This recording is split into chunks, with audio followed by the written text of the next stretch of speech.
శ్రీ పోలాపరగ సత్యనారాయణమూర్తి గారి ప్రాసంగిక వ్యాస సంకలనం వ్యాస తోరణ 3వ భాగం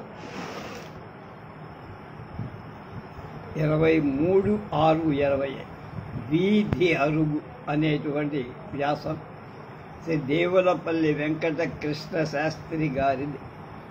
పట్టణంలో ఉన్నప్పుడు పల్లెటూరికి పోయి ఉండాలనిపిస్తుంది. తీరా పల్లెటూరులో పట్టుమని 10 రోజులైనా ఉండలే. చాలా వింతగా తయారయ్యా నేను. ఆలోచనలకి, కోరికలకి, బుద్ధికి, నడవడికి, దేనికి ఒకదానికొకటి సంబంధం లేదు, పొత్తు లేదు. స్ఫుటమైన మూర్తి ఒకటి నాకు ఇంకా ఏర్పడినట్లు లేదు. ఈ రోజుల్లో అందరూ నాలాగే ఉన్నారనిపిస్తుంది. ఒకప్పుడు ఎటు తేల్చుకోలేక ఎక్కడికి పోలే. అసలు పల్లెటూరికే మతిపోయినట్లుంది ఇప్పుడు. ఇది వరకు ఎలాగుండేది? పాపం నిశ్చలంగా, నిశ్చింత కాలవ ఒడ్డున ఒరిగి నీడ చూసుకునేదు, చేల నడుము పడుచులాగా చేయెత్తి పిలిచేదు, తోట వెనుక కాస్త తొంగి చూసేదో, కొండ పక్క నిలిచేదు. ఎంత తీయగా చల్లగా ఉండేది తెలుగు పల్లె. ఇప్పుడు పల్లె కూడా మతి చెడగొట్టుకు అనవసరంగా పట్టణంలాగా ఉండబోయి అది చేతక నేను పల్లె ఒకలాగానే ఉన్నా.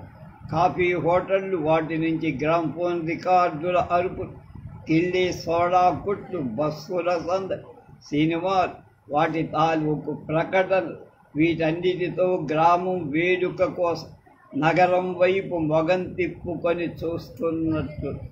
నగరం వీటి అన్నిటి మధ్య ఊపిరాడక నలుగుతూ అన్నం కోసం పల్లె వైపు చేతులు చాపుకుంటున్నట్లు. తల్లి వంటిది పట్టణం, తల్లి వంటిది పట్టణం ప్రియురాలిబడి. తల్లి వంటిది పట్టణం ప్రియురాలిబడి. అన్నం పెట్టడం, చల్లని అంకం మీద పవడింప చేసుకోవడం, గారాబంగా పెంచుతుంది పల్లె. ఆకర్షించడం, ఎప్పటికప్పుడు ఆవేశాలతో కదిలించి వేయడం, గాఢంగా ఊపేస్తుంది పట్టణం. నీకేం కావాలి అంటుంది పల్లె, నాకేమిస్తావు అంటుంది పట్టణం. అంతేగా పల్లె కుటుంబంలాగా, సంసారంలాగా ఉంటుంది. పట్టణం సంతలాగా, విపణిలాగా ఉంటుంది. గ్రామంలో కాలాలు తెలిసిపోతాయి. ఎండ, వాన, వెన్నెల, వీటితో స్పష్టంగా పట్టణానికి ఋతువులు లేవు. అందువల్ల పట్టణంలో ఉన్న చెట్టు, చేమ, లతా, పువ్వు, పక్షులు బిక్క చచ్చి దిగులుగా ప్రవాసంలో ఉన్నట్టు. పట్టణంలో 10 మందిలో ఒంటరిగా ఉంటారు. పల్లెలో మనిషి, చెట్టు, చేమ, పెట్ట, జంతువు కలిసి ఒకే కుటుంబం. ఈ సందర్భంలో నాకొకటి వింతగా కనపడు. ఇళ్ళు కట్టడం. పట్టణాల్లో కొత్త రకపు ఇళ్ళు లేస్తున్నాయి. అవి దాదాపు ఒకే రకంగా ఉంటాయి. కొన్నింటికి చుట్టూ గోడలుంటాయి, లోపలికి రావటానికి వీలు లేదన్నట్లు. ఎన్నిటికో గోడలు లేకపోయినా వీధి అరుగులు ఉండవు. ఇలాంటి ఇళ్ళు గ్రామాల్లో చొరబడుతున్నాయి ఇప్పుడు. ఈ ఇళ్ళు ధుమధుమరాడు మొహం చిట్లించుకొని వీధి వైపు వీపు తిప్పినట్లు ఉంటాయి. ఎంత అద్భుతంగా! గ్రామాల్లో ఇళ్లకు వీధి అరుగులుండే. పెద్దవాళ్ళ ఇంటికి మరీ పెద్ద అరుగులు. వీధి అరుగు ఆహ్వానం వంటి మొదటి ఆతిథ్యం వీధి అరుగే ఇస్తుంది. అతిథులు, అభ్యాగతులు, బాటసారులు అందరినీ ఇలా దయచేయండి అంటుంది వీధి అరుగు. వీధి అరుగు స్వాగత వచనం వంటిది. గ్రామంలో వీధి అరుగు గొప్ప సంస్థ. ఇంటికి తగిన అరుగు ఉండేది. ఇప్పుడు అరుగు హరించుకుపోతూ ఉంది క్రమంగా. మా ఊళ్ళో చెప్పుకోదగ్గ 4 అరుగులుండే. కరణం జగ్గరాజు మామయ్య గారిది, మనసబ్ శేషాద్రి గారిది, దివానంది అంటే వెలమదొర గారు వెంకట్రాయణి గారిది, మరి మాది అంటే పెద్ద శాస్త్రులు గారిది. ఇవే సమయాన్ని బట్టి చేరిన జనాన్ని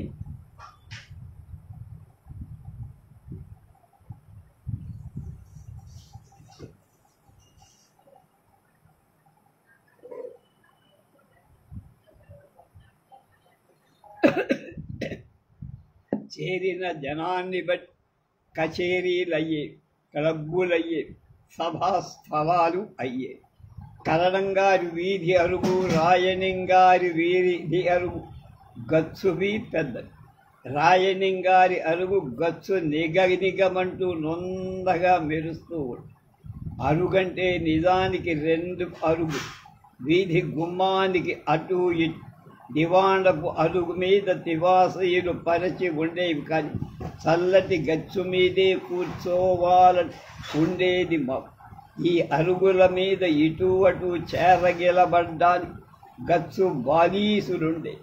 అరుగు మీద ఒకవైపు 2 సవారీలుండే.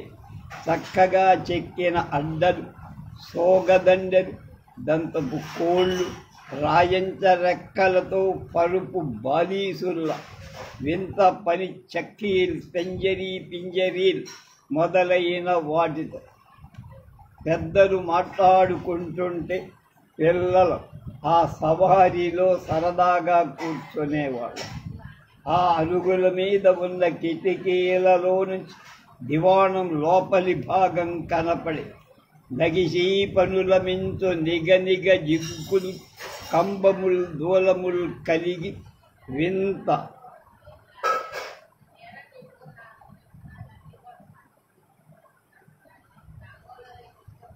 అంతదగు చాకచక్యంబు సల్పల్పుల జిగి సరంబీ క్రింద జిల్గు మేల్ కలంకారి చాందిని లాంతరులు వెలుగ ముత్తా సువర్ణ పరిలిప్త రాగదగ్ధ్య భిత్తి భాగాది శోభిత గోప గోపికా బహుళ కేళీ చిత్రపటములమర తడుపులించిల్కు నిల్బుటద్దముల గములు మరి మా మీరు పసందైన పరుపు గల్గి మళ్ళవు దగిసీ పనుల మింతు నిగనిగ జిగుగుల్కు కంబముల్ దూలముల్ కలిగి వింత అరంతదగు కలిగి వింత వంతనదగు చాలా చాకచక్యంబు పల్పుల జిగి సరంబీ క్రింద జిల్గు మేల్ కలంకారీ చాందిని లాంతరులు వెలుగా ముక్తా సువర్ణ పరిలిప్త ధాగధగ్య భిత్తి భాగాది శోభిత గోప గోపికా బహుళ కేళీ చిత్రపటం లమర్ తలుపు నిలగిల్కు నిల్పుటద్దముల గములు మరి మా మీరు పసందైన పరుపు గలిగి. అద్భుతంగా మరో లోకపు ప్రసాదాన్ని తలపింపచే రాయణింగారి లోగిలి వీధి అరుగు మా ఊళ్ళో క్లబ్బు వంటి. దీనికి కూడా రాయణింగారిలాగా ప్రాభవం బడాయి ఎక్కువ. అక్కడ అందరూ అన్ని పనుల మీద వీల్లేదు కూడా. పెద్ద చందాలిచ్చే సభ్యత్వం లేకపోయినా ఊళ్ళో కొందరు పెద్దలే అక్కడ చేరేవారు. ఆ చేరడం కూడా సాయంకాలమే. ఇక్కడ కాస్త కరణం మునసబుల వీధి అరుగుల గూర్చి 4 మాటలు చెబుతా. అవి కచేరీ. కరణంగారి వీధి అరుగు మీద పాత తివాసీ ఉండే. కొంత నది ఎంతో రంగు పోగొట్టుక ఒక పక్క గోడ నానుకొని ఆయన కూర్చుంటే ముందుగా చిన్న డెస్క్ బల్ల ఉండే. కరణం జగ్గరాజు మామయ్య గారి కచేరీ వేషం మహాబడాయిగా డాబుగా ఉంది. తిలి తలపాగా చొక్క మొలతిత్తి భుజంబున చల్వ పచ్చడం అల చితివ్రేల ఉయారము మీర పొగాకు చొట్టు సొంపల రెండు కావి ధోవతి పదాబ్జయుగంబున నృత్యలున్ను. ఇవి కాక కళ్ళజోడు ఉండే. ఇది ఒకప్పుడు నుదిటిపై కెక్కే ఆయన టీవీగా పరిశీలించేటం. అది మరొకప్పుడు ముక్కు కొనకు జారే ఆయన సూటిగా పరీక్షించేయడం. మనసు శేషాద్రి గారి వీధి అరుగు గచ్చు కన్నా కూడా నిగనిగలాడు గట్టిగా నున్నగా ఉండే. మట్టితో అదికినదైనా సరే ఈ అరుగు మొగాన జేవురు మట్టి చారలుండే. దీని మీద పెద్ద పెద్ద తుంగ చాపలు, ఆ చాపలకొక మూల తుంగలు తుంచి ఉండే.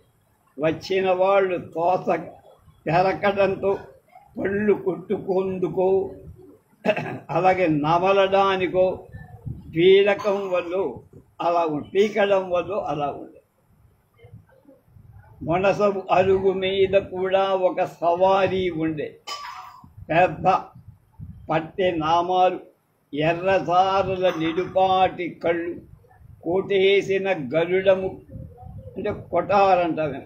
ముందు ముళ్ళు గట్టుకునే అంగరక తల వెలకపై భాగానికి లాగి గోపురంలాగా కట్టిన జుట్టుముడి, వెండి పొన్ను పెద్ద కర్ర. వీటితో మా మునసబు అంత ఠీవైన విగ్రహాలు నేను ఆ ధరినిలా చూడనే లేదంటున్నాడు కృష్ణశాస్త్రి గారు. కరణం గారి వీధి అరుగు, మనసబు గారి వీధి అరుగు కచేరీలు అన్నాను కదా, అవి సాయంకాలం దాకా సందడిగా ఉండే. ముఖ్యంగా కరణం గారి వీధి అరుగు కిస్తీలు, జప్తులు, మందడి గోడల ఫిర్యాదులు, బందెల దొడ్డు, చేలగట్ల వివాదాలు, సర్వేరాళ్ళు, రెవెన్యూ ఇన్స్పెక్టర్ల దురంతాలు, తహసీల్దారు గారికి సప్లై, బోర్డు ఎన్నికలు, రౌడీ సుబ్బన్న పోకిరీ చేష్టలు, అన్నదమ్ముల ఆస్తి పంపకం తాలూకు వివాదాలు, అచ్చమ్మ విడాకులు, పట్టణంలో కోర్టు సాక్ష్యాలకు తయారీ, ఇలాంటి వాటి మీద కరణం మునసబుల మంత్రాంగాలు, చర్చలు, నిర్ణయాలు, తీర్పులు ఈ అరుగుల మీద జరిగే. ఇక్కడికి అన్ని తరగతుల వాళ్ళు వచ్చి తాహతు బట్టి కొందరు పైన అక్కడ కూర్చొని, పాగాలవారు, జుట్టు ముళ్ళవారు, జలపాలవారు, బొత్తాలు లేని చొక్కాలవారు, దినముండలవారు, పెద్దలు పిన్నలు, రకరకాల మనుషులు. కొందరు అరుగు మీద కూర్చోందుకు తాకతు లేనివారు కింద నిలబడి తమ గోడు చెప్పుకోవటమే వాళ్ళ పని. మరికొందరు అరుగు మీద వేంచేయటాన్ని తమకే అవసరము లేదన్నట్లు నిర్లక్ష్యంగా కింద నిలబడి ఒక చంక కింద పొన్ను గర్ర నిలబెట్టి రవంత ఆ పక్కకు వరి లంకాకు చుట్ట కారు ఉండటం వల్ల నడుమ తుపుక్కున ఉమ్మేసి అరుగు వైపు చూడకుండా అక్కడ జరిగే వ్యవహారాలు కలుగజేసుకుంటూ ఉండేవారు. కొందరు స్త్రీలు తమ గొడవ చెప్పుకోవాల్సి వచ్చి అరుగు పక్క తాటుగా ఒదిగి నిలబడి ఉండేవారు. దూరాన అరుగు మీద ఓ మూల ఒక పరదేశీ మూటతో కూర్చొని ఉంటాడు. ఈ వ్యవహార తీర్పులు నడుమ ఎవరో ఒకరు చదోక్తులు విసురు.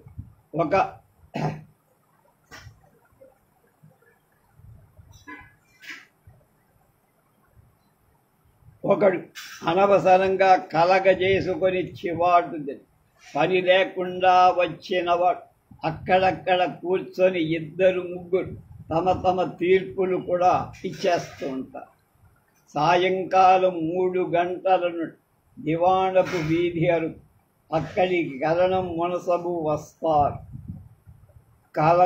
కలకాపులు వస్తారు, మాస్టారు వస్తారు, సిద్ధాంతి షావుకారు కూడా వస్తారు, శాస్త్రులు గారు వస్తారు, రాయణిం గారు సరే. వీరందరూ అరుగు మీద సభ తీర్చిన ఆ వీధి వెంట నిరాఘాటంగా అందరూ వెళ్ళటానికి జంకేవారు. మా ఊరిలో ఉన్న పెద్ద ఆబూతు తప్ప దాని దర్జాయే వేరు. పెద్ద మూపురం అది, వెండి కొండలా కదలి వస్తు ముందు పెద్ద రంకేసి దివాణపు అరుగును రాసుకుంటూ వచ్చి మధ్య మెట్ల మీద మునికాళ్ళు పెట్టి నిలబడి తక్షణం దొరగారు నౌకరు వైపు చూసేవారు. వారు పోయి చాటడు బియ్యం పోసి తెచ్చి దాని ముందు పెట్టేవారు. ఇంతలో వీధిలో కుర్రుమని ఒక పంది అటు పరిగెత్తే, చెంగున అటు ఒక లేగదూడ బంతిలా ఎగిరి వెళ్ళిపోయే. ఊరి బావి నుండి నీళ్లు తెస్తున్న అమ్మలకు అంతవరకు కిలకిల మాట్లాడేవాడు ఒక్కసారిగా ఆగిపోయి నిశ్శబ్దంగా తల రెండో వైపు తిప్పుకొని నడిచిపోయి వాళ్ళ అందెల రవడిలు రవ్వంత ఒడిదుడు, వాళ్ళ కడవల నీళ్ల రవ్వంత తుట్టుపాటు, వాళ్ళ మనసులు దివాణపు అడుగు మీదనే ఉన్నాయని చెప్పట తెలియపరుస్తున్నప్పటికీ ఇంతలో సీమ దేశాల్లో యుద్ధాన్ని గురించో చంద్రలోక యాత్ర గురించో కబుర్లు వస్తాయి. ఎవరికి తోచినట్లు వాళ్ళు మాట్లాడతారు. వెటకారంగా చిరునవ్వుతో కరణంగా ఆఖరి మాట చెప్పటానికి చూస్తూ తమ పూర్వులైన వీరులు ఒక్కరుంటే చాలు ఈ యుద్ధాలు చిటికలో తేలిపోయేవని దొరగారంట. కాలికి పసరు పూసుకొని హిమాలయానికి ఇట్టే చేతులు దాపి కాళ్ళెచ్చి చంద్రగోళానికి మన పూర్వులు చటుక్కన వెళ్ళి మళ్ళీ సాయంకాలం ఎలా తిరిగి వచ్చేవారు సిద్ధాంతి గారు విశదంగా వివరిస్తారు. రెండో అరుగు మీద పేకాట జరుగుతూ ఒక్కొక్కప్పుడు వీధి అరుగుల తూర్పు నుంచి రాజుగారు పంపిన పుంజు రాయనింగారి పుంజి కొట్టాట జరుగుతూ ఉంటే అంతా చూస్తా. కౌజు పెట్టాలని త్వరగారు కౌజుల్ని పుంజుల్ని నాడెం కట్టడంలో గొప్పవ. వీధి పొట్లాట సమయంలో మాత్రం గ్రామంలో చాలామంది వీధిలో మూగుతూ ఉంటారు. కొందరు పిల్లలు చొరవ చేసి దివాణపు మెట్లెక్కి అరుగు మీదకి రాబోతుంటే పెద్దలు వాళ్ళని తరిమేస్తారు. రాత్రి శాస్త్రి గారి వీధి అరుగు, దాని ముందు ఖాళీ స్థలంలో పురాణ పఠనం. అలా కరణం మునసబుల వీధి అరుగులు గ్రామస్తుల నిత్య లౌకిక జీవితానికి, దివాణం వీధి అరుగు వేడుకకి కాలక్షేపానికి, శాస్త్రి గారి వీధి అరుగు ధర్మ చింతన ఆముష్మిక గోష్ఠికి కేంద్రాలై ఉండి కాక కుట్టుకొని దానయ్య అరుగుండే కాక కుట్టుపని దానయ్య అరుగుండే దాని మీద మిషన్ టక్కలాడిస్తూ ఉండేవారు. సిద్ధాంతి గారి చిన్న అరుగుండే అక్కడ ఆయన చేత చెవిటి సుబ్బయ్య వినిపించకపోయిన న్యూస్ పేపర్ చదివించుకునేవారు. అలాగే ప్రసిద్ధమైన అరుగులు కొన్ని ఉండే, అయితే ఈ మధ్య వీధులు వెడల్పు చెయ్యటం అరుగులు కొన్ని కుదించుకుపోయి కొన్ని అరుగులు గదులైపోయి సిద్ధాంతి గారి వీధి అరుగు అలా దానిలోకి వచ్చింది దానయ్య కుట్టు మిషన్. కానీ కాలం వచ్చి రాజనింగారు చితికిపోవడం వల్ల వారు దూరాలకు వలసపోవడం, తర్వాత కుమారుడి ఉద్యోగానికై పట్టణవాసం ఏర్పరచుకోవడం, దివాణపు లోగిలి లోపల కూలి దిగపడిపోయి అరుగుల మీద అందంగా చెక్కిన స్తంభాలు మాత్రం మిగిలి ఉన్నాయి. అప్పుడు ఆ దారిన ఆబూతే కాక అందరూ ధాటిగా మాట్లాడుకుంటూ పోతున్నారు. ఇప్పుడు కరణంగారు వృద్ధులవటం వల్ల ఇతర కారణాల వల్ల కుంగిపోయిన గుడారంలా అటుపోయి అరుగు మీద చదికెలబడి కూర్చుంటారు. ఇప్పుడు దాని మీద అట్టే కచేరీలు జరగటం. శాస్త్రి గారు పరమపరించటం వల్ల వారి కుమారుడు ఇంగ్లీష్ చదువుగా ఎక్కడికో ఉద్యోగానికి వెళ్ళిపోతే ఆ ఇల్లు బోర్డు వారు ఎక్వైర్ చేసి అరుగు మీద క్లాసుల కోసం గదులు కట్టారు. మనసబు గారి వీధి అరుగు ఇంకా సందడిగానే ఉంది. అయితే అక్కడ ఇప్పుడు ఇప్పుడు ఎన్నికల గోల, పార్టీల కోలాహ, విశ్వోదయ పుష్పలావికలు అనే దానిలో ఈ వ్యాసం వచ్చిందని చెప్తున్నా. సరి శ్రీ రావూరి వెంకట సత్యనారాయణ గారి వ్యాసం. స్వెట్టర్, మఫ్లర్, రగ్గు అన్నీ ఇచ్చిన, ఇంకా గజగజలాడుతూ చలిచలిని గోల చేసే ఒక కుమారుణ్ణి చూసి తండ్రి అన్నాడు. సరి అని మళ్ళీ అన్నావంటే ఆ స్వెట్టర్, మఫ్లర్, రగ్గు లాక్కొని రాత్రి బస్సులో హైదరాబాద్ పంపిస్తాను. ఎస్టిమోలకు వేసినన్ని దుస్తులు వేసి, ఇంకా చలిట, ఇది వెదవాడనుకున్నావా, డార్జిలింగ్ అనుకున్నావా అని గర్జించారు. నిజానికి ఈ సంవత్సరం విజయవాడలో కూడా చలిదేవత ఒళ్ళు విరుచుకొని స్వైర విహారం ప్రారంభం. ఎండలకే ప్రసిద్ధి చెందిన ఈ పట్టణం చలిలో కూడా అగ్రతాంబూలం అందుకోవాలని ప్రయత్నిస్తోందేమో అనిపిస్తుంది. వెనకటికి ఎవరో ఒక పెద్ద మనిషి హిమాలయ పర్వతాల గురించి ప్రసంగిస్తూ, హిమాలయాలు గొప్పవి కావచ్చయ్యా, మనం చూశామా ఏమన్నానా, వ్యాసాలు చదివితే వాటి సంగతి ఏం తెలుస్తుంది, అందుకని మా ఊళ్ళో కొండల్నే మేము హిమాలయాలు అనుకుంటాం, తప్పే ఉంది అన్నాడు లాపాయ్. ఆయన అనడం మాట అలా ఉంచి, ఆ కొండలు కూడా ఎందుకనో శీతాకాలంలో ఇదివరకంటే ఎక్కువగా చల్లబడు ప్రజల్ని వణికిస్తాయి. ఈ ఆధునిక యుగంలో మన సంస్కృతి సభ్యతలు మారినట్టు కొండల స్వభావాలు కూడా మారిపోతున్నాయనిపిస్తుంది. మంచిదే, బాగుంది.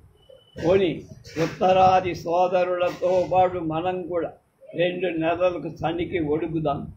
ఎన్నింటికి వణకడంలా ప్రకృతికి వణికితే వచ్చే ప్రమాదం ఏమిటట. ఆంధ్ర ప్రాంతంలో చలి కొంచెం అధికమైందని అనుకుంటున్న హైదరాబాద్ చలికి దూరంగా ఉన్నది కొంచెం సంతోషిస్తున్నారు జనం. అక్కడ ఇటీవల 8 డిగ్రీల వరకు పడిపోయిందట థర్మామీటర్. వెనక ఒకసారి 7 డిగ్రీల వరకు పడిపోయిన నేనక్కడ ఉన్నా. రగ్గులు కప్పితే చలి ఆగుతుందని భ్రమపడ, అసలు ఆ రగ్గుల్లో ఉన్నంత చలి బయట ఉండ. రగ్గుల్లో మాట్లాడలేక పడిపోవటం కూడా కద్దు. ఉదయం 10 గంటల దాకా ఈ చలి అలానే ఉంది. ఈ లోపల ఎవరినన్నా పలకరిద్దామంటే మాట రాదు. ఒకవేళ కర్మంతాలక పలకరి అవతల వాళ్ళు జవాబు చెప్పలే. పళ్ళు మాత్రం టకటక కొట్టుకోవటం వినిపి, ఇంటిళ్ళ పాది అలా పళ్ళు కొట్టుకుంటే కూర్చుంటే ఏం తోస్తుంది. ఒక గృహస్థు భార్యను కాఫీ కాచావా అని ప్రశ్నించాడు సంజ్ఞలతో. ఆమె ప్రతి సంజ్ఞ చేయటం బాగుండదు, ఏదో చెప్పబు. పాత టైపు మిషన్ తప్పుడు మాత్రం వినిపిస్తోంది. భర్త ఆ మోతం భరించలేక గడ్డం కింద అరచేత్తో నొక్కుకో, మాట్లాడకపోతే మానేయ్యని ఆవిడ్ని దబాయించి, చలికి వణుకుతూ ఒక ఇల్లాలు ఒక తల దిండు మీద వంకరగా పెట్టుకొని నిద్రపోయి తెల్లారి లేచి చూస్తే ఆ తల అటువైపే బిగిసిపోయింది. ఎంత ప్రయత్నించన్నారా, మీరు హైదరాబాదు విడిచి వెళ్ళటం మంచిదని అక్కడి వాడు ఆమెకు సలహా ఇచ్చి, మర్నాడు బస్సులో ఆవిడ బయలుదేరిందా వంకర మెడతో. సూర్యాపేట వచ్చి కొంచెం సరిగా వచ్చిందని అమ్మయ్య అనుకుందుట. పాపం జగ్గయ్యపేటలో చూసుకుంటే మెడ సరిగ్గానే అయిపోయి. అది హైదరాబాద్ చలి మహాత్మ్యమని ఆవిడ ఇప్పటికీ సరదాగా చెబుతూ ఉంది. ఎప్పుడన్నా ఆ ఊరు వెళ్ళాల్సి వచ్చిన మార్చి దాటేదాకా ఆ మాట ఎత్తకండి బాబు, ఫిబ్రవరిలో నా మెడక ఇబ్బంది వచ్చిందని వాయిదా వేశారు. ఇటీవల ఒక ఆయన పాల మనిషితో అన్నాడు, చలిలో బిగుసుకుపోయి చచ్చిపోతున్న పాలు కొంచెం పెందరాళి తీసుకొస్తే ఇన్ని వెచ్చటి కాఫీ నీళ్ళైనా గొంతులో పోసుకుంటాం కదరా, కాస్త 5-5:30 కల్లా వస్తూ ఉండు, నీకు పుణ్యం ఉంటుంది. దానికతడు వెంటనే ఇలా అన్నాడు, ఇళ్లల్లో దుప్పట్లు కప్పుకొని కిటికీలు మూసుకొని పడుకునే మనుష్యులే బిగుసుకుపోతుంటే పాకల్లో పడి ఉండే బర్రెలు బిగుసుకుపోవా బాబుగారు? చలిలో ఎంత బాధినా అది లేవటం లేదండి. లేచిన పెళ్ళున తంతులు, సూర్యుడిని చూడండి చుక్క పాలు కూడా ఇవ్వట. అవును మరి, చలి అనేది అన్ని జీవులకు ఒకటేగా. మానవుడు తన బాధ తను చెప్పుకుంటాడు కానీ ఇతరుల బాధ తలచుకో. సౌకర్యాలు ఉన్న కొద్దీ సడుగుతూనే ఉంటాడు. చలికాలానికి సంబంధించిన సరసాలు తమాషాలు కొన్ని. మొన్న ఒక గృహస్థ అంటున్నాడు, ఎంత చలి వేసినా రాత్రిపూట కొంచెం షికారు వెళ్ళి రావాలి కనిపిస్తుందండి. రాత్రిపూట షికారు ఏమిటండి, పులిలాగా చలి మీద పడి కొరుకుతుంటే అన్నాడు. కొరికే మాట నిజమే, ఒక మంచి కోసం బాధపడటం అవసరమవుతూ ఉంటుందిగా అన్నాడు. అయితే మంచి ఏమిటి చెప్పండి, చెబితే నేను కూడా కొంచెం సేపు తిరిగి చెప్పమంటారా? కొంచెం సేపు తిరిగి ఇంటికి వెళతారనుకోండి, ఆడవాడు కొంచెం నిద్రపోతూ ఉంటాడు. మనం వెళ్ళి తలుపు కొట్టగానే గజగజలాడుతూ తలుపు తీస్తా, అది సారదటండి అని ఆయన ముసిముసిరు నవ్వులు నవ్వు. వణికేది చలి కానీ మీకు కాదుగా. అలా వివరించి చెప్పగలడు. భర్త తలుపు కొట్టడం, భార్య గజగజలాడుతూ తలుపు తీయటం అనేది జరుగుతుందా లేదా? మనం ఈ రోజుల్లో చూసేది ఫేస్ వాల్యూ, మైండ్ వాల్యూ కాదు. యు అండర్స్టాండ్ అని ఆయన ఇంగ్లీష్లో దంచారు. చలిలో సరసంతో పాటు కొంత వైరాగ్యం కూడా ఉంది. దుప్పటిలోనో రగ్గులోనే తనకు తానే మూట కట్టుకొని పడుకున్న వ్యక్తి ఒకసారి తల బయట పెట్టడానికి కూడా ఇష్టపడ. ఇందులో తల దాచుకొని పడుండగా ఎంత వేదాంతం వస్తుందో చెప్పదు.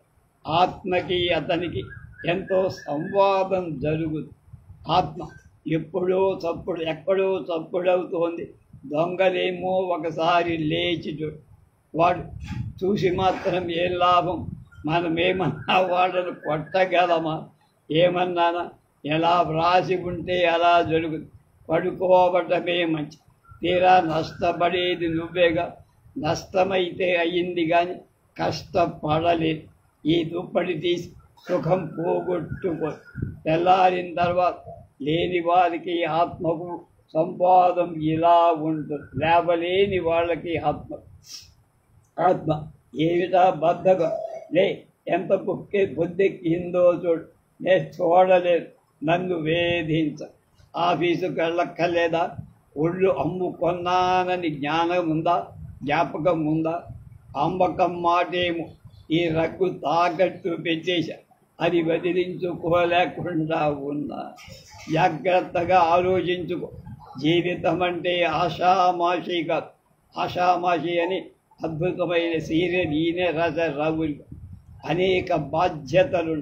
నిద్ర లేచిన తర్వాత నిజరూపం పడితే పడిందిలే, నన్ను పలకరించ, నా బాధ్యత నువ్వేం పైన వేసుకోనక్కర్లా. నే చెప్పేది నగ్న సత్యాలు నాకక్కర్లా. స్వప్నాలే కావాలి, కలలు, వాటిలో సుఖమే కావాలి. కాసేపు నన్ను పలకరించకు భయ్యా. అలాంటి కొత్త రకం వేదాంతం చాలా బయలుదేరుతుంది చలుడు. ఈ వేదాంతాలలో వ్యక్తికి ప్రాధాన్యం ఎక్కువ లభిస్తుంది. మరి వ్యక్తిత్వాలను నిలబెట్టడం కోసమే కావు, దేశంలో లేని చోట్ల కూడా చలిగాలులు ఎక్కువ కావు. ఆషామాషి ఆంధ్రప్రభలో ఆయన రాసిన వ్యాసం ఇక్కడి. ఉపన్యాసాలు శ్రీ మొక్కపాటి నరసింహశాస్త్రి గారు, బారిస్టర్ పార్వతీశం ఫేమంటామని. అసలు ఉపన్యాసాలు వినడం అపరాధం. అందులో జిడ్డు, గీజు, జనపనార పచ్చడి, గానుగ, కిర్రు మార్కు ఉపన్యాసాలు వినడం మరీ అవచారం, అపరాధం. వినేవాళ్ళకి నీరసం వచ్చి కళ్ళు తిరిగిన, ఓపిక ఓర్పు నశించిన, ఆఖరికి ప్రాణాలు పోయిన పై రకం ఉపన్యాసాలు ఆగు, వినేవాళ్ళ ఆయుర్దాయం ఉన్నంత వరకు అవి సాగుతూనే ఉంటాయి. అయితే జీవితంలో అన్ని ధక్కా ముక్కల్ని ఎదుర్కొని ధైర్యంగా నిలబడాలని, ఎన్ని కష్టాలు బెదిరిపోకుండా ఆత్మస్థైర్యాన్ని పొందాలని అప్పుడప్పుడు అలాంటి ఉపన్యాసాలు వింటూ ఉండాల్సిందే. బ్రహ్మాండమైన ఉపన్యాసాలు విని ఓర్పు పందేలలో విజేతలైన సభ్యశిఖామణి సెలవిస్తూ ఉంటారన్నమాట. ధైర్యం, ఆత్మస్థైర్యం మాట ఎలా ఉన్నా జన్మలో తాను ఉపన్యాసం ఇవ్వకూడదని గట్టి నిర్ణయానికి మాత్రం అలాంటి వాడు తప్పక వచ్చి ప్రజల్ని అధమం తమ గ్రీజు ఉపన్యాసాల నుండి, గ్రీజ్ అంటే జిడ్డను, ఆయన తప్పించిన వాళ్ళు అవుతారు. అవును, ఒకళ్ళు తగ్గినా తగ్గడం, అయినా 1.25 కోటి జంగాలలో ఒక జంగం గంట వాయించకపోతే, ఇంకో జంగం శంఖం ఊదకపోతే, ఈ రోజుల్లో అన్ని విషయాల గురించి ఉపన్యాసాలు ఇచ్చేవాళ్ళు కొన్ని లక్షల మంది ఉన్నారు. ఇంతమందికి అన్ని విషయాలు తెలిసినా అని ఎవరు అడగకూడదు. తెలియకపోతే యోగదంపు ఒక్కటి చేతనైతే చాలు, అది అదృష్టవంతులకు జన్మతగా వచ్చేవి. ఒక ఆసామి అవిరళ ఉపన్యాసకుడు ఒక్కడిని పట్టుకొని, అయ్యా గంటలాది తమరు అలా మాట్లాడతారు, నేను బాగా తెలిసిన విషయాన్ని గురించి ఒక్క పావు గంట కూడా మాట్లాడలేను, ఎంచేత అన్నాడు. వెంటనే ఆ మహానుభావుడు ఓడి వెర్రివాడా అన్నట్టు ఒక చూపు చూసి, అలవాటు కొంత ఉండాలనుకోండి, అంతకంటే ఏమిటండి, మీరు పొరపాటు పడుతున్నారు, మీరు చెప్పేది బాగుందో లేదు, సభలో అంతా తెలిసిన వాళ్ళు ఉంటారు, వాళ్ళేమన్నా అనుకుంటారేమో అని మీరు ఎప్పటికప్పుడు సందేహిస్తూ ఉంటారు. అందుకని మీకు ఉపన్యాసం నడవదు. మరేమి అనుకోకుండా ఉంటే ఒక్క సంగతి మనవి చేస్తా వినండి.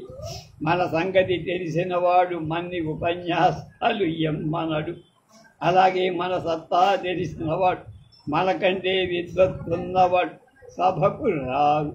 కాబట్టి సభలో ఉండేవాడు విద్వత్తు విషయంలో మనకంటే తక్కువని తెలిసిపోయింది కదా. అంచేత మనం ధైర్యం, మనం ఇష్టం వచ్చినట్టు వాయించేయచ్చు. అథవా పెద్దవాళ్ళెవరైనా ఒకరిద్దరున్న ఏం ప్రమాదం, ఎందుకు వచ్చాంరా భగవంతుడా, వాళ్ళే లేచక్కపోతే, లేదా చివరి వరకు కూర్చొని బాధపడి నన్నేమీ అనరు కనుక మరీ మేస్తారు ఇందులోని రహస్యం అన్నాడు. చాలా నమ్మరు, ఆలోచిస్తే ఇది అంతా చాలా నిజమే అనిపిస్తుంది. అన్నిటి మాట ఎలా ఉన్నా ఇది మట్టుకు ఆయన తెలిసే చెప్పాడు. ఆలోచించిన కొద్ది యథార్థం తెలిసి వస్తుంది. అవు నిజమే, దేనికైనా కొంత అహంకారం ఉంటే కానీ వీలు కాదు. పూర్వం ఉపదేశాలే కానీ ఉపన్యాసాలు లేవు. ఆ ఉపదేశాలు ఏ పాట రూపంలోనూ పద్యం రూపంలోనూ చేశారు, లేదా పురాణాలు హరికథలు చెప్పి ప్రబోధం చేశారు. అది కేవలం ఉపన్యాసాలు అనిపించకుండా కొంత నృత్యం, సంగీతం కూడా ఉండటం చేత విసుగుదల లేకుండా ఉత్సాహభరితంగా ఉంది. ఆంగ్లేయులు హయాం వచ్చిన తర్వాతనే ఈ ఉపన్యాస ధోరణి ఎక్కువై మత ప్రబోధకులు ప్రతి ఊళ్ళో ఉపన్యాసాలు దంచుతూ, దేశీయ క్రైస్తవులు ఆ రోజుల్లో చదువుకున్నవాడు తక్కువ. వీరిలో కొందరి హిందువులకు వాళ్ళ మతాన్ని ఎలా విమర్శించారు వాళ్లకు రాసి ఇచ్చి కంఠతా పట్టి గ్రామాల మీదకి వదిలేవారు మిషనరీ ద్వారా. వీరు ఆ 4 తెట్లు అప్పచెప్పి అక్కడక్కడ మరి 4 వడ్డీతో సహా చక్కా వచ్చేవారు. ధరల ఉపన్యాసాలు హాస్యాస్పదంగా ఉన్నాయి. మా స్కూలుకి ఒక మిషనరీ తరచూ వచ్చి మాకు ఉపన్యాసాలు ఏడిపించేవారు. ఆయన ఎన్నిసార్లు చెప్పిన ప్యూరిటీ అండ్ టెంపరెన్స్ మీద మమ్మల్ని టెంపరెన్స్ సంఘాలు ఏర్పాటు చెయ్యమనేవారు. ఆ రోజుల్లో మరీ తక్కువ వర్ణాలలో ఏ కొద్ది మందికో తప్ప ఈ రోజుల్లో లాగా అందరికీ తాగుడు అలవాటు ఉండేది కాదు. అప్పుడు తాగని వాళ్ళు అల్పసంఖ్య. అప్పుడు తాగేవాళ్ళు, ఇప్పుడు తాగేవాళ్ళు తాగని వాళ్ళు అల్పసంఖ్యాక. అప్పుడు తాగేవాళ్ళు అత్యల్ప సంఖ్య. అంతే. అందుకని మితిమీరి త్రాగం అని మమ్మల్ని ప్రమాణం చెయ్యమంటే ఎంత హాస్యాస్పదంగా ఉంటుందో ఆలోచించి. ఓ సభలో నేను ఈ మాటే దొరగాని అడి మా హెడ్ మాస్టర్ గారు నాకు లెక్క పట్టుకొని యువతరికి లాక్కెళ్ళి ఈ దవడా ఆ దవడా వై వేధవ దొరగారు మాట్లాడుతుంటే వేరుడున్నావో లేవు, ఎదురు సమాధానం చెప్తావా, నీ మాత్రం తెలియదాట మాకు లెక్కనే నోరు మూసుకొస్తున్నామనుకున్నావా అన్న. ఆ రోజుల్లోనే మన ప్రాంతంలో బ్రహ్మ సమాజం దిగింది. ఎక్కడ ఎవరి బుర్రలు ఏం పుట్టి అది ముందు మన మీద వాలాల్సిందేగా. ఈ సామాజికులకు కూడా ఉపన్యాసాలు ఇవ్వడం సరదా ఎక్కువ. వారి ఉపన్యాసం వినటానికి బాధగా ఉంది. ఏమంటే వాడు చెప్పేది పూర్తిగా వాళ్ళకే అవగాహన కాకపోవడం, ఎదుటి వాళ్ళ సత్తా తెలుసుకోకపో, వాస్తవిక దృష్టి సమయస్ఫూర్తి లేకపోవటం చెవిలో బర్మా తిప్పినట్టు ఈ బాధంతా విద్యార్థులు ఎటొచ్చినా మా మీదే, అంటే విద్యార్థుల మీదే విరుసుకు పడటం జరిగింది. ఓ తమాషా జరిగి నా చదువు పూర్తయి ఇంగ్లాండ్ నుంచి దిగిన కొత్త రోజులు ఎవరో ఒక ఆయన ఉపన్యాసం ఇస్తారని నన్ను తప్పకుండా రావాలని మా పూర్వపు హెడ్ మాస్టర్గా పాఖీలు సరేనని వెళ్ళి ఉపన్యాసకుడొక బ్రహ్మ సమాజం పాపం ఏమీ చదువుకున్నవాడు కొట్టకూటికి చేరా. ఆయనకు 15-20 ఇచ్చి ప్రచారకుడిగా 2 ఉపన్యాసాలు ఎవరో రాసి గ్రామాలు తిరుగుతూ కాలక్షేపం చెయ్యమన్నారు. అవి ముఖ్యంగా మద్యపాన నిషేధ ప్రబోధానికి ఏర్పడి హరిజన వాడలు అక్కడ చెప్తే ఎవడు వినేవాడు. అంచే స్కూళ్ళలో మీటింగులు ఏర్పాటు చేస్తే బాగుంటుందనుకో. మా ఊరు మా స్కూలు లోకువ కాబట్టి ఆయనకు సరే విద్యార్థులు మాస్టర్లు నాబోటి పెద్దలు అందరం చేర. గంటసేపు ఉపన్యాసకు ఆయన చిత్తం వచ్చినట్టు తాడు బొంగరం లేకుండా వీర విహారం చేశారు. ఉపన్యాసం ముగించే ధోరణి కనపడ. అందరూ బాధపడు. హెడ్ మాస్టర్ పులిగా అగ్రాసనాధిపతిగా ఉన్నారు. ఏమన్నా అంటే వారేమంటారు అని ఊపిరి బెగపట్టుకొని కూర్చున్నాం మేమన్నా. అది బాగుంది కాదని నేను లేచి, అయ్యా ఉపన్యాసం ఇంకా ఎంతసేపు ఉంటుంది, చాలా ఉంటే నాటకాలలో లాగా ఒక పావు గంట విశ్రాంతి ఇస్తే కొంచెం తొందర పని అది ముగించు వస్తారు అన్న. అందరూ సైరన్ కోత లాంటి నెట్వర్క్ హెడ్ మాస్టర్ నా వైపు తీవ్రంగా చూసిన మందహాసం మాత్రం చేశారు. ఉపన్యాసకుడి ఒక్కి అబ్బే అయిపోయిందని 2 నిమిషాల్లో ముగించి ఈ ముగించడంలో ఒక తెలివి తక్కువ పనిచేసి మద్యపానాన్ని గురించి మాట్లాడమన్నాను కదా. ఎదుటి వాళ్ళెవరో మరిచిపోయి అది స్కూల్ అన్న సంగతి విరిచిపోయి ఏ పాకల ముందో గుడిసెల ముందో మాట్లాడుతున్నామనుకో. మద్యపాన దురాశ పిశాచగ్రస్తులార ఈ దుర్వ్యసనం మానండి. ఓ మద్యపాన దురాచార పిశాచగ్రస్తులార అమాయకులైన మీ భార్య బిడ్డలు మరవకండి. ఓ మద్యపాన దురాచార పిశాచగ్రస్తులార నీ భవిష్యత్ దేశ భవిష్యత్తు ఆలోచించి భగవంతుడిని సహించడు సుమండి అని 3 ముక్తాయింపులు ఇచ్చి కూర్చు. నవ్వాలు ఏడవాలు తెలియక సభ్యులు తప్పట్లు కొట్టడం కూడా మరిచిపోయారు. అగ్రాసనాధిపతిగా ఉపన్యాసకు కృతజ్ఞత ఎలా చెప్పాలో తెలియక బాధ. ఈ మూర్ఛలోంచి చెందుగా నేనే సోదరులారా, పెద్ద మనిషి ఆయన చెప్పాడు బాగుండు, వెంటనే తాగుడు మానయ్యని. ఆ జీతపు రాళ్ళేవు, ఈ నెలాఖరుకైనా తిన్నగా ఇంటికి తీసుకెళ్ళి కొన్నాళ్లకు బట్టలే కావాలి, ఇల్లాలు ఏం సరుకులు కావాలో కొనుక్కొని హాయిగా బతుకు. ఇంకా లేవండి. ఒక్కసారి అందరూ ఇంజన్ ఆవిరి విడిచినట్టు గొల్లు మళ్ళీ అగ్రాసనాధిపతిగా వందన సమర్పణ కూడా చిన్నగా నా దగ్గరకు వచ్చి, అసాధ్యుడు రోజు నువ్వు అని నవ్వుతూ నా వీపు మీద మేమంతా భయచుకుంటుంటే పాపం ఆ ఉపన్యాసకుడు అక్కడ కూర్చుండిపోయా. ఇంకో మాడు ఇంకో చిత్తం.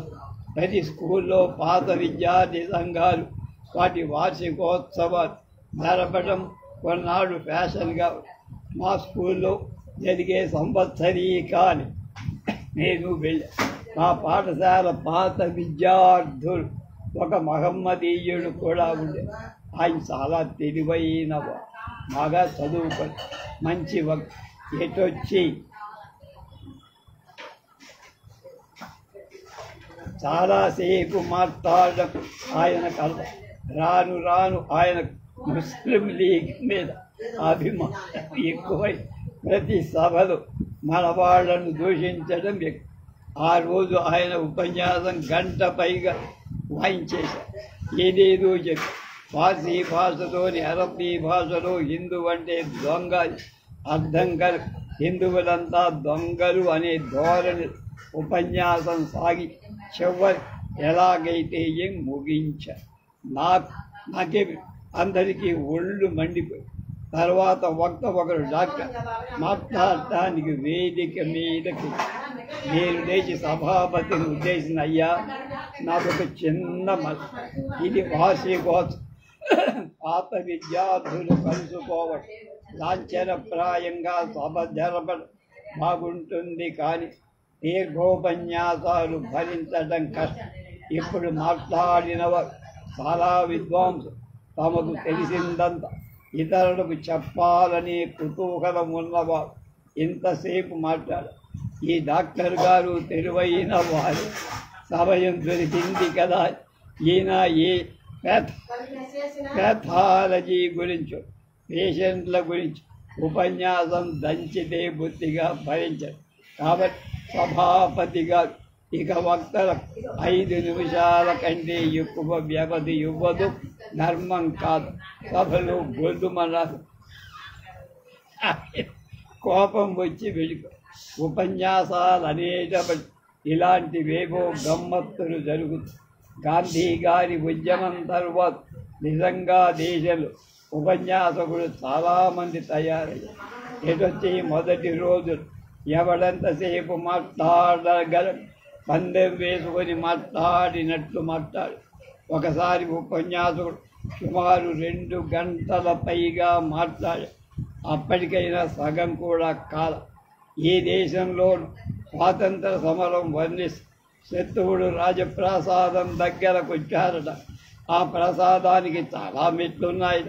ప్రతి మెట్టు దగ్గర ఘోరమైన పోరాటం. కొందరు అక్కడే సరిపోవడం, అలా ఒక్కొక్క మెట్టు దగ్గర వర్ణించడం.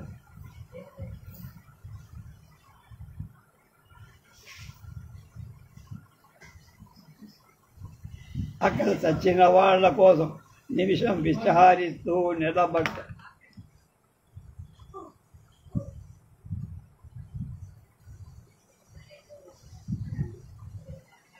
ముప్పై 4 మెట్లయ్యాయి. ఒక్కరు భరించలేక ఇంకా ఎన్ని మెట్లు అన్నారు. అమాయకం ఉపన్యాసం ఒళ్ళు వంటి జన సమూహాన్ని 4 బూతులు పెట్టి తగ్గపోయా. మన రాజకీయవేత్తలకు మంత్రులకు పెద్ద చదువులు కావాలని పట్టింపులు, పెద్ద చదువు అక్కర్లేదని అభిప్రాయమేమో కూడా అని నా అనుభవం. ఒక రాజకీయవేత్త ఎలాగో ఒక చోట నాయకుడుగా తయారయ్యాడు. జిల్లా బోర్డు ఎన్నికలు వచ్చాయి. తన అధ్యక్ష పీఠం అలంకరించాలని, తరువాత మంత్రి పీఠానికి మంగళసూత్రం కట్టాలని మహదాశయంతో పనిచేస్తారు.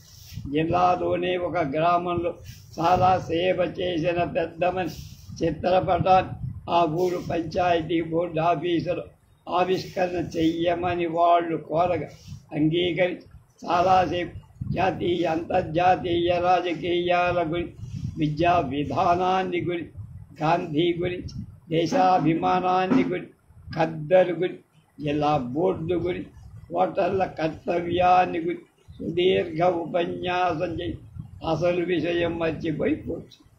పక్కనున్నవాడు పరాకు తెల్పగా మళ్ళీ లేచి, మహాజనులారా, అందుకనునే నేను ఈ చిత్రపటాన్ని ఆవిష్కరిస్తున్నాను సెలవిచ్చి కూర్చున్నాడు. కరతాళ ధ్వనులతో సభము. అలాంటి తమాషాలు చాలా జరుగుతాయి. వక్తృత్వం కూడా గొప్ప విద్య. దానికి తోడు తగ్గ పాండిత్యం కూడా ఉంటే రాణి ఏ ఒక్కడున్నా సార్. కీర్తిశేషులైన చెల్ల పిల్ల వెంకట శాస్త్రి గారు ఎలాంటి హేమాహేమీలున్న సభలోనే అనర్గళం కొన్ని గంటలు మాట్లాడగలిగే. చివరకు ఏమిటి విషయం అంటే ఎదమిద్ద చెప్పలేకపోయింది.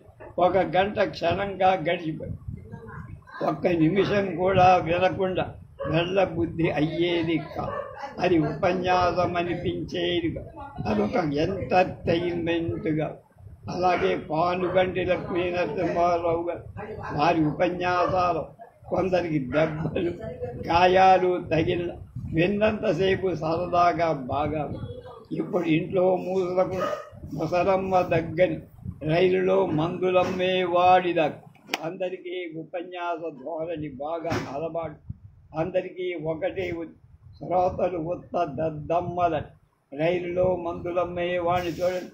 లోపలికి వచ్చి నాలుగు వైపులా చూసి ఒక్క నిమిషం మన సంభాషణ కట్టి పెట్టడానికి సావకాశంగా ఇచ్చినట్టు ఊరుకొని చూడండి అని మొదలుపెట్ట.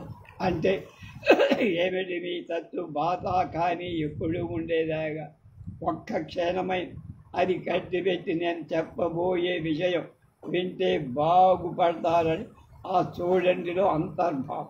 కొందరు కేవలం అర్థం లేని శబ్దాడంబరం కోసం మాట్లాడటం మనకెలాగూ తెలియదు.